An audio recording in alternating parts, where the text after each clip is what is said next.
Vamos a pasar de inmediato al tema porque ya nos queda poquito tiempo. Así es. Bueno, está con nosotros hoy día el doctor Víctor Olivares, neurólogo infantil de Clínica Antofagasta. Bienvenido, doctor. Gracias, buenas tardes. Buenas tardes. Bueno, vamos a estar hoy día conversando, ¿cierto?, un poquito de la epilepsia infantil. Queremos conocer cómo se produce, las causas, los tratamientos, así que quédese en nuestra sintonía. Hay hartos mitos también en respecto de esta enfermedad.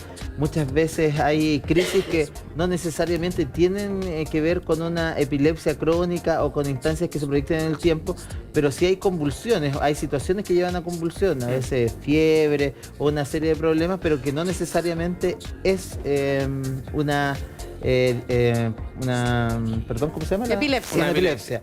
Ahora, ¿cómo diferenciar como padres cuando estamos frente a un caso de epilepsia o cuando estas convulsiones forman parte de otros cuadros? Claro, lo primero es definir lo que es la epilepsia. Y en sí la epilepsia corresponde a crisis epilépticas, valga la redundancia, que son repetidas en el tiempo y que no tienen un factor gatillante. O sea, ¿qué quiere decir esto? Si un niño, por ejemplo, se cae y se golpea la cabeza y convulsiona, es decir, tiene movimientos en su cuerpo secundario a ese golpe, eso no necesariamente es epilepsia. Cuando uno habla de epilepsia, cuando las crisis epilépticas se repiten 2 o más veces. Y esto debe ocurrir en separación de 24 horas. O sea, un niño tiene una crisis epiléptica hoy y pasan 2 días y vuelve a tener otra. Eso ya corresponde a una epilepsia. Sin motivo alguno. Sin motivo alguno, sin mediar tampoco ningún tipo de examen. El diagnóstico de epilepsia es un diagnóstico clínico.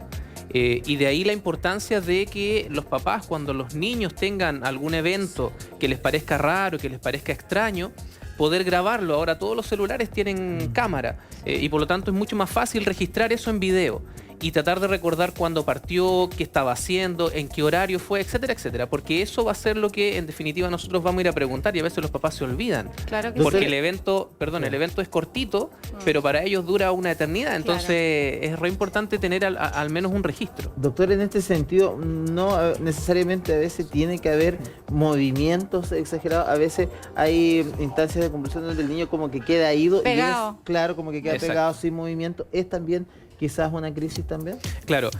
Las crisis epilépticas son de distintos tipos, de distintas características y de distinta sintomatología. Una de las crisis clínicas más comunes es la crisis que se llama tónico-clónica generalizada, que es la clásica que uno ve en las películas, que la persona cae al suelo, que los ojos se van hacia arriba y comienza a convulsionar, que son los movimientos, ojo. Pero claro, hay otras crisis clínicas, otras crisis epilépticas que son como las que ustedes nombran, que son más bien crisis de ausencia. ¿Cómo son estas crisis? Los niños quedan con la mirada fija, desconectados del medio. O sea, eso que quiere decir que por más que yo le ponga la mano adelante, por más que yo lo toque... No pestañean. Exacto, quedan con la mirada fija. Y muchas veces puede haber pestañeo, y ese pestañeo ser parte también de la crisis epiléptica. Entonces, por eso es re importante el registro. Qué impactante, ¿eh? Sí, porque para un padre, imagínate ver que tu hijo empieza con una crisis de estas características, ya sea sin movimiento o con movimiento. Sí. Ahora podríamos definir La específicamente causa. qué es lo que sucede en el cerebro, no sé si el sistema nervioso central, qué es lo que sucede, es como un cortocircuito, muchas veces lo definen Exacto. así. Me gustaría que nos contara un poco qué es lo que sucede realmente cuando viene una crisis de estas características. Claro, lo que sucede es que las conexiones de las neuronas están entrelazadas, digamos, las neuronas funcionan como unidades, pero a la vez funcionan entre ellas, entrelazadas por una cosa que se llama sinapsis. Las crisis epilépticas son una descarga generalizada o focal de algunas neuronas de la corteza cerebral, eso es súper importante. Las neuronas de la corteza cerebral son las que por algún motivo generan una descarga importante, desincronizada, digamos, una descarga aguda, y esa descarga aguda, dependiendo la zona en donde se produzca, va a traducir la representación clínica. Por ejemplo, si es en una zona que tenga control motor de la cara o control motor de alguna parte del cuerpo, a lo mejor la crisis va a tener relación y va el niño a mover una parte del cuerpo. Distinto a cuando es una descarga generalizada en la cual hay compromiso de conciencia. Es decir, la persona puede caer al suelo incluso, o como les contaba, desconectarse del medio, que eso es una de las claves. Siempre cuando los niños que son más chiquititos también tienen periodos normales que se llaman de ensimismamiento, que quedan pegados frente a algunas cosas. Pero cuando uno los toca, cuando les llama la atención o les llama por su nombre, ellos giran, como que se salen reaccionan. Diferente a la crisis epiléptica, que quedan ahí constantemente como pegaditos cuando hay una crisis. Ahora, cuando hay un niño que es epiléptico y se van sucediendo estas crisis, ¿hay algún otro tipo de daño neurológico progresivo a medida que se van dando estas crisis? ¿Le va generando otros daños, por decirlo de alguna forma? A ver, lo primero que hay que aclarar es que el concepto no es la epilepsia, porque no hay una o Son no hay varios un tipos. tipo de epilepsia, sino que son varios tipos de epilepsia. Entonces uno en realidad lo que debiese hablar es de las epilepsias. Y por lo tanto estas epilepsias ocurren en distintos periodos de edad. Hay epilepsias que son propias del recién nacido, epilepsias que son propias del lactante y así sucesivamente.